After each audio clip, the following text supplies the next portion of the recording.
PNGS रेवा diamonds की con call का भी ट्रांसक्रिप्ट का समरी देख लेते हैं, ठीक है।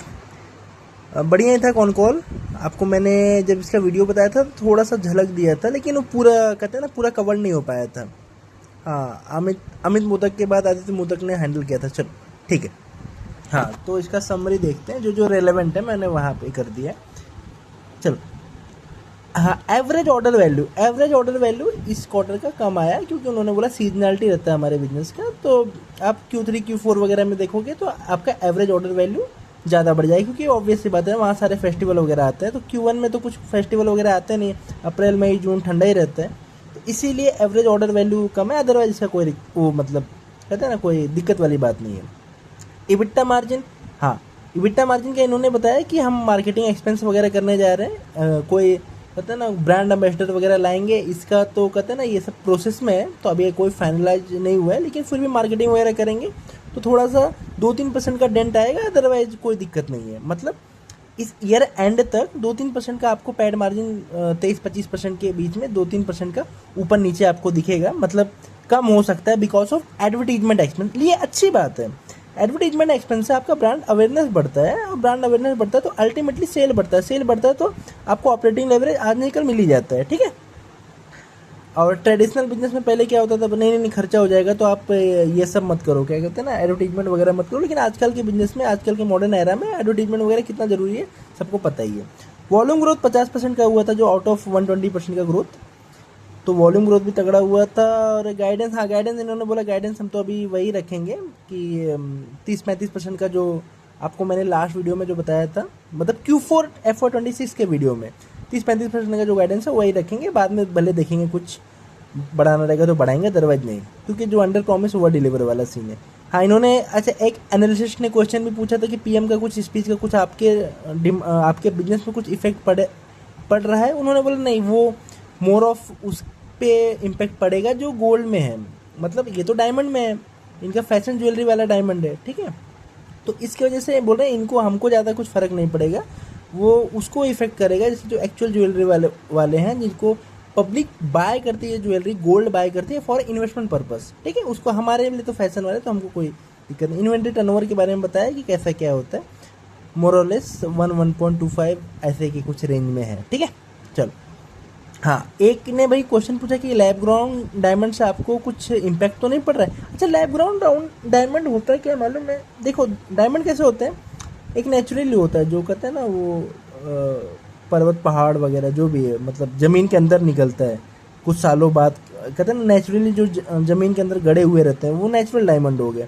लैब ग्राउंड डायमंड मतलब जो डायमंड लैब में मतलब बनाए जाते हैं। अच्छा, दोनों सेम ही, मतलब दोनों वही होते हैं, मतलब दोनों एक्चुअल डायमंड ही होते हैं, लेकिन एक बनाया जाता है आर्टिफिशियली, एक कहते हैं ना एक नेचर आपको देता है।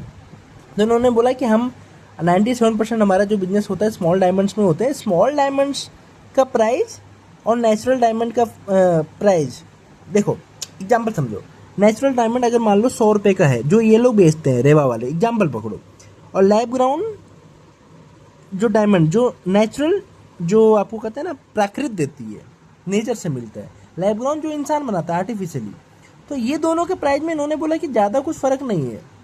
तो अगर देखो, एक इंसान बोले कि भाई ये 100 रुपये का चीज़ है, एक्चुअल है, ओरिजिनल है, दूसरा भी ओरिजिनल है लेकिन ये बनाया गया है, तो इंसान बोलेगा चलो ठीक है यार नेचुरल वाला ही लो। तो इसलिए बोल रहे हैं कि हमारा जो मोस्टली बिजनेस होता है ना, मोस्टली मतलब 97% जो बिजनेस होता है ना।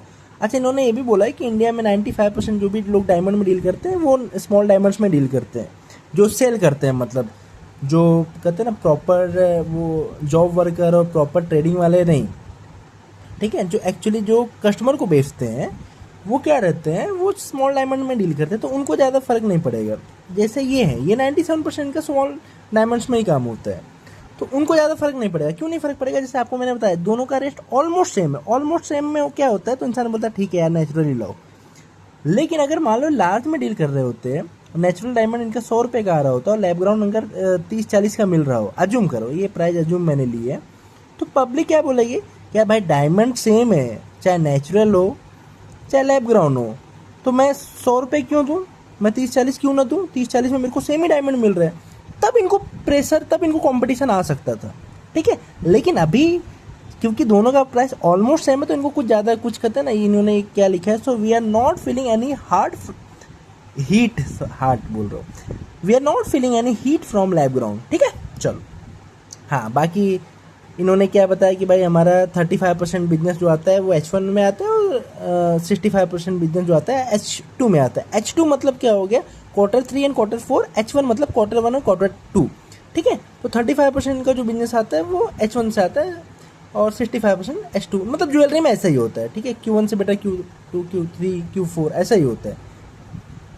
तो इन्होंने ये बोला भी कि जो आपको जो नंबर्स दिख रहे हैं वो अपना 15% ही है, क्योंकि Q1 जनरली 15% ही कंट्रीब्यूट करता है ओवरऑल रेवेन्यू का। तो आपको कहते हैं ना, आगे के क्वार्टर्स में आपको और अच्छे नंबर्स देखने मिल सकते हैं। मैनेजमेंट बेसिकली वही बता रहे, जो बेसिकली ज्वेलरी इंडस्ट्री में ऐसा होता भी है। Q1 से बेटा Q2, Q3 and followed by Q4। Break even, हाँ ब्रेक इवन इन्होंने बताया कि भाई जो हम महाराष्ट्र में जो शोरूम खोल रहे हैं EBO एक्सक्लूसिव आउटलेट, ठीक है, वो 1 साल के अंदर हमारे ब्रेक इवन हो जाएंगे और इन्वेंट्री टर्न आउट करने लगेंगे। उन्होंने वो कुछ टर्न आउट का भी बताया कि कैसे क्या है वो करने लगेंगे। और जो आउटसाइड द महाराष्ट्र खोलेंगे उनको 15 से 18 महीने लगेंगे ब्रेक इवन अचीव करने में। ठीक है, तो बस यही था कॉनकॉल का मोटा मोटी समरी। बाकी तो कमेंट्री वगैरह और नॉर्मल क्वेश्चन वगैरह थे, बाकी उसका कोई, हाँ जो 166 करोड़ का इनके बुक्स में जो ये दिख रहा है, क्या कहते हैं ना, 166 करोड़ का जो ये दिख रहा है वो वर्किंग कैपिटल लोन वगैरह है, तो कोई दिक्कत वाली, मतलब बस ये इन्फॉर्मेशन है और तो क्या है, बस और तो कुछ नहीं था। और तो क्या था, हाँ और तो कुछ नहीं था, मोटा सब कवर्ड हो गया अपना। ठीक है, चलो। इसका अगर आप क्या कहते हैं ना वो निकालोगे अपना 4P वगैरह निकाल के आप इसके वैल्यूएशन और ये सब देख सकते हो।